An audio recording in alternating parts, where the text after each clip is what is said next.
boys and girls, and welcome to our second lesson where we'll be reading The Worst Witch together.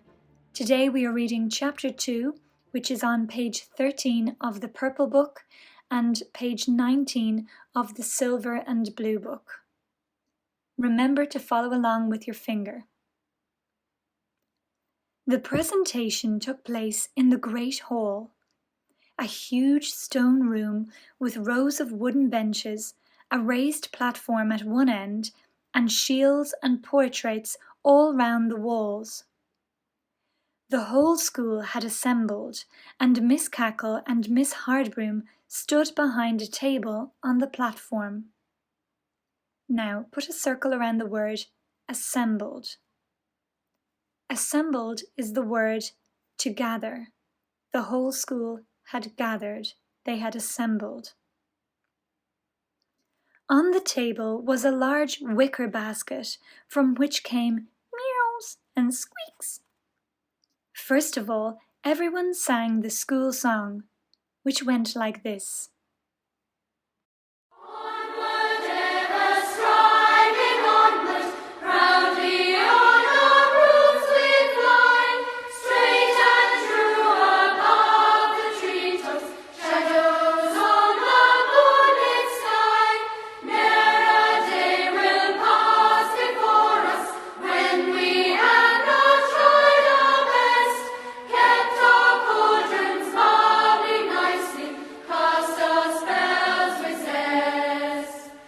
Now, I don't have a recording of the last verse of the song, but these are the words in any case. Full of joy we mix our potions, working by each other's side. When our days at school are over, let us think of them with pride. It was the usual type of school song, full of pride, joy, and striving. Now, striving means like reaching for something, reaching for a goal. It's what we do when we're at school. We strive to be our best. We try our best. Mildred had never yet mixed a potion with joy, nor flown her broomstick with pride. She was usually too busy trying to keep upright. Anyway, when they had finished droning the last verse, Miss Cackle rang the little silver bell on her table, and the girls marched up in single file to receive their kittens. So in single file is one by one. Mildred was the last of all, and when she reached the table, Miss Cackle pulled out of the basket not a sleek black kitten like all the others, but a little tabby with white paws, and the sort of fur that looked as if it had been out all night in a gale. Now, if you could circle the word gale. A gale is a strong wind. So the cat must have been in such disarray that it looked like it was out in a strong wind. We ran out of black ones, explained Miss Cackle with a pleasant grin. Miss Hardbroom smiled too, but nastily. After the ceremony, everyone rushed to see Mildred's kitten. I think H.B. had a hand in this somewhere, said Maud darkly. H.B. was their nickname for Miss Hardbroom. I must admit, it does look a bit dim, doesn't it? Said Mildred, scratching the tabby's kitten's head. So dim is like a little bit silly or not very clever. But I don't really mind. I'll just have to think of another name. I was going to call it Sooty.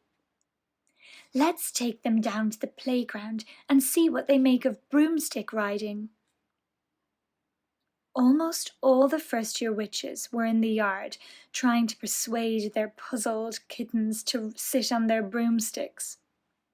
Several were already clinging on by their claws, and one kitten, belonging to a rather smug young witch named Ethel, was sitting bolt upright, cleaning its paws, as if it had been broomstick riding all its life.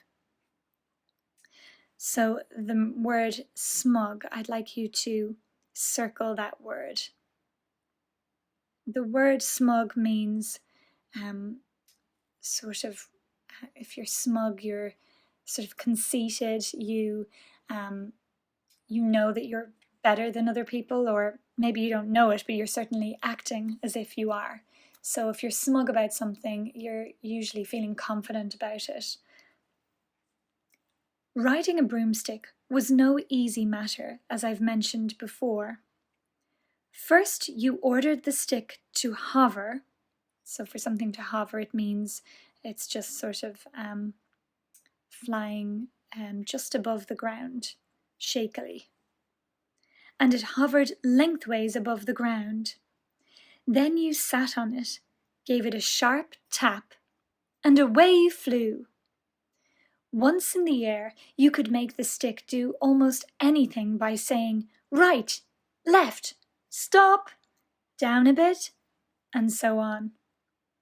The difficult part was balancing, for if you leaned a little too far to one side, you could easily overbalance, in which case you would either fall off or find yourself hanging upside down, and then you would just have to hold on with your skirt over your head until a friend came to your rescue. It had taken Mildred several weeks of falling off and crashing before she could ride the broomstick reasonably well, and it looked as though her kitten was going to have the same trouble. When she put it on the end of the stick, it just fell off without even trying to hold on. After many attempts, Mildred picked up her kitten and gave it a shake. "Listen," she said severely. "I think I shall have to call you stupid. You don't even try to hold on. Everyone else is all right. Look at all your friends." The kitten gazed at her sadly and licked her nose with its rough tongue. "Oh, come on," said Mildred, softening her voice. "I'm not really angry with you. Let's try again." And she put the kitten back on the broomstick, from which it fell with a thud. Maud was having better luck. Her kitten was hanging on grimly upside down. "Oh well," laughed Maud, "it's a start." "Mine's useless," said Mildred, sitting on the broomstick for a rest. "Never mind," Maud said. "Think how hard it must be for them to hang on by their claws." An idea flashed into Mildred's head, and she dived into the school, leaving her kitten chasing a leaf along the ground and the broomstick still patiently hovering. She came out carrying her satchel. So a satchel is an old-fashioned word for a shoulder bag, which she hooked over the end of the broom, and then bundled the kitten into it. The kitten's astounded face peeped out of the bag as Mildred flew delightedly round the yard. So I'd like you to circle the word astounded. To be astounded by something is to be shocked by something or amazed. "Look, Maud," she called from 10 feet up in the air. "That's cheating," said Maud, looking at the satchel. Mildred flew back and landed on the ground laughing. "I don't think HB will approve," said Maud doubtfully. "Quite right, Maud," an icy voice behind them said. "Mildred, my dear, possibly it would be even easier with handlebars and a saddle." Mildred blushed. "I'm sorry, Miss Hardbroom," she muttered. "It doesn't balance very well, my kitten, so I thought perhaps—" Her voice trailed away under Miss Hardbroom's stony glare, and Mildred unhooked her satchel and turned the bewildered kitten onto the ground. Now I'd like you to circle the word bewildered.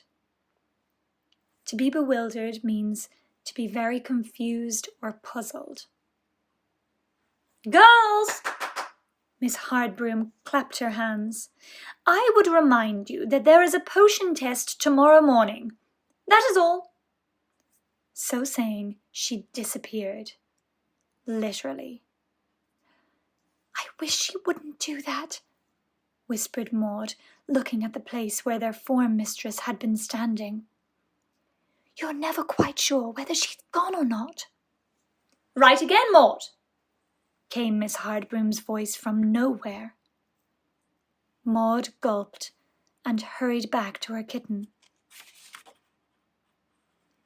And that's the end of chapter 2. So well done for reading along, and later in the week I'll be telling you what activity we're going to be doing relating to this chapter. Bye for now.